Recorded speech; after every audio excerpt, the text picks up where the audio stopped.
what is the fallout of the recent indictment of Gautam Adani? His nephew Sagar and a host of senior executives, I think 11 of Adani Group, are indicted by the in a US court. Now, just for the viewers, I'm just giving a little background that the indictments are based on anti-bribery commitments made by the group while tapping the US bond market. The indictment followed Mr. Adani's $10 billion FDI promise to USA after Trump's landslide win and is subsequent to the Hindenburg allegations. So the timing of the indictment raises questions about politics of the Biden administration. Domestically, the states involved were not ruled by BJP during the period of inquiry. So I do not see prospect of a major political upheaval in India.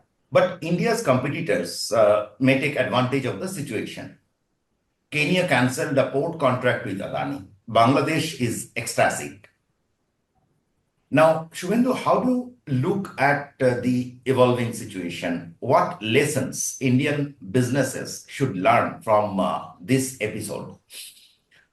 The barrage of attacks against Adani. I'm putting the word attack consciously. And how should the nation insulate itself from such attacks? Over to you. Yeah, actually, I'm not going to the allegations because these are the allegations at this moment. So we don't know exactly. Allegations are not till they're proven. We can't comment on that. But you have to see that it's a very normal phenomena that when a country comes up, so there will be powers will try to push them down, and that's very very. We have seen when Vedanta was trying to have that aluminium factory in Odisha. So how there was a backlash from international powers, and also locally it was also there. So it happens because India has for example, in that case, India has a very rich bauxite the reserves, and so we should be leading the world. So there will be others who are leading the world at this moment. They felt threatened by that. So that is what. Similarly, at last couple of years, Just interjecting. There was the only difference is at that time the nation had let down Vedanta. Yes, I mean we didn't support them as such. So basically we allowed things to move the way maybe the powers wanted. So here you see last couple of years, Adani's has almost rightly or wrongly become equated with the Indian growth. So Indian growth story is as if Adani's growth story world over. I'm saying not within the India or world over. That's what that said. Wherever because they are in the infrastructure, India is doing so good in infrastructure. So wherever other countries are trying to develop in the Africa or Bangladesh, they look for Adani with the support because they are in all sides of infrastructure. Whether it's an airport, it's a port, it's a power everywhere. And any country who is underdeveloped, they have to develop. They need infrastructure development. Now, see, when you have that, there is always a risk. There may be backlash from various powers on that. So first of all, any company, such kind of company you are asking for the learning, should be always ready for such kind of things and have their PR agencies, international, national, those kind of things there. Another thing I would tell that, there is an advantage of doing more of a corporate governance and professionalization. For example, here, because Mr. Adani and his family are deeply involved in the business, it's easier, if you hit the company, it is actually hit them directly, and there's no other upper level to protect that. Now, think about a situation where, suppose, all the names would have been the professionals, or the CEOs, CFOs, directors, who are not the family members. It would have been much easier to handle. So, it gives an example that whenever we are growing too big, any company, any conglomerate, they should professionalize more so that there is always an insulation of the shareholders or the main promoters from such kind of allegation directly.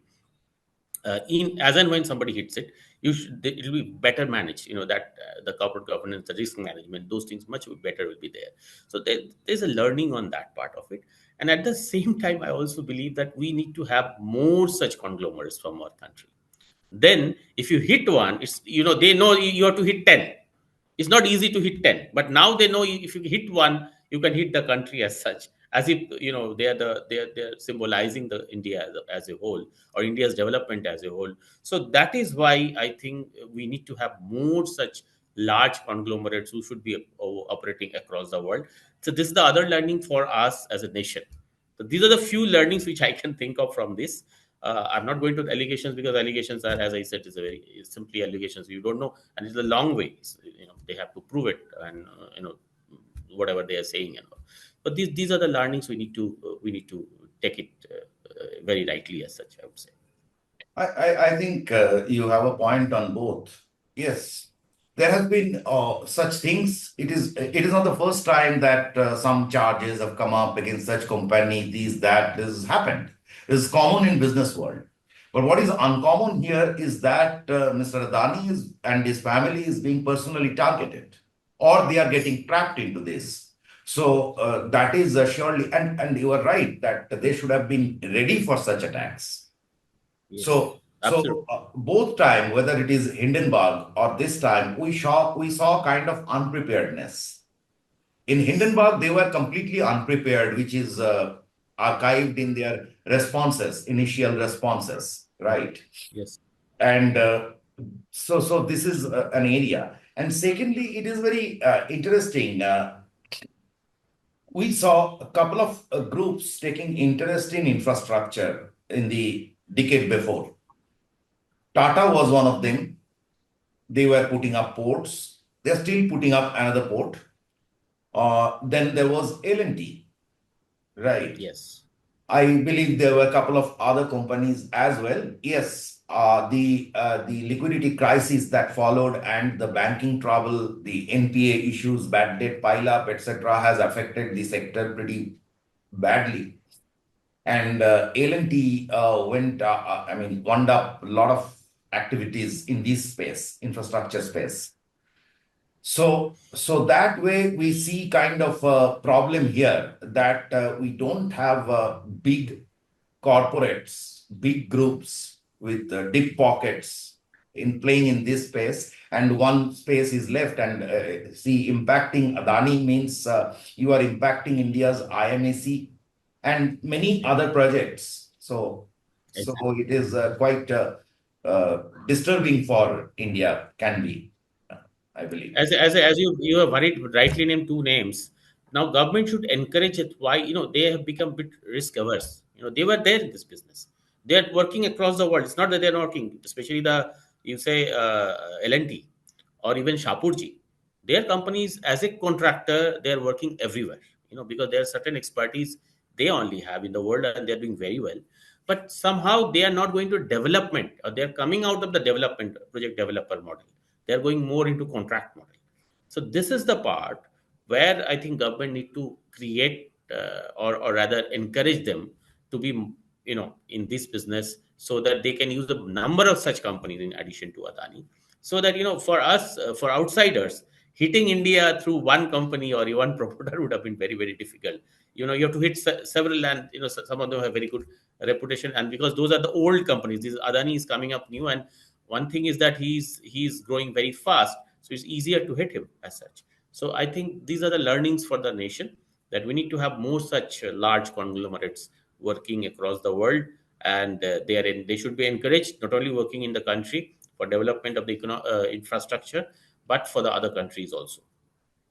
Yeah, you have very valid point on this development that they are not getting into and I think the taste in the area started from the debacle that the infraspace were Yes. into at the end during MPA two.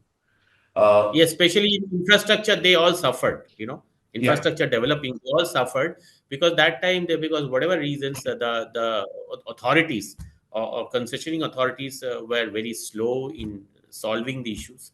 Now things have settled down, but by the time the kind of hit they have got, so they decided that time that they will not be in this business, and they will be only in contract.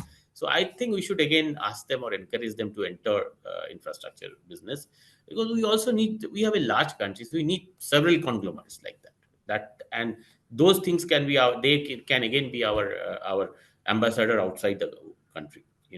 And as you know, in the current world, infrastructure development and politics, or the or defense, everything is linked. So we need to have our own people across the world. Infrastructure is actually very strategic in nature. A lot of civil Absolutely. infrastructure serve the dual purpose. So, We see how China uses it. In fact, if you see that, the BRI, if you India's way of BRI was Adani, maybe we should use more such companies to counter China's BRI, and otherwise we're going to hit again directly by one of the companies, by certain powers. We don't know which are the powers, but there is a chance always that people are looking and trying to hit somebody so that it hits our no, that you society. are getting hit indicates that you have grown.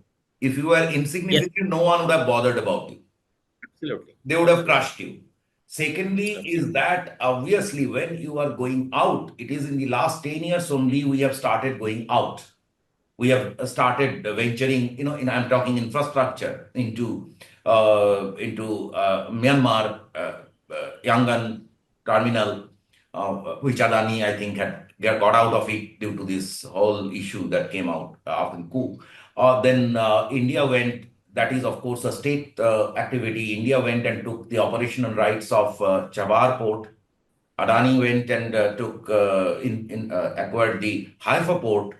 Adani is also going to Colombo, right? So we are finally. You are very right, and there are a lot of ways. If we see the infra making, then we have started matching the Chinese footsteps.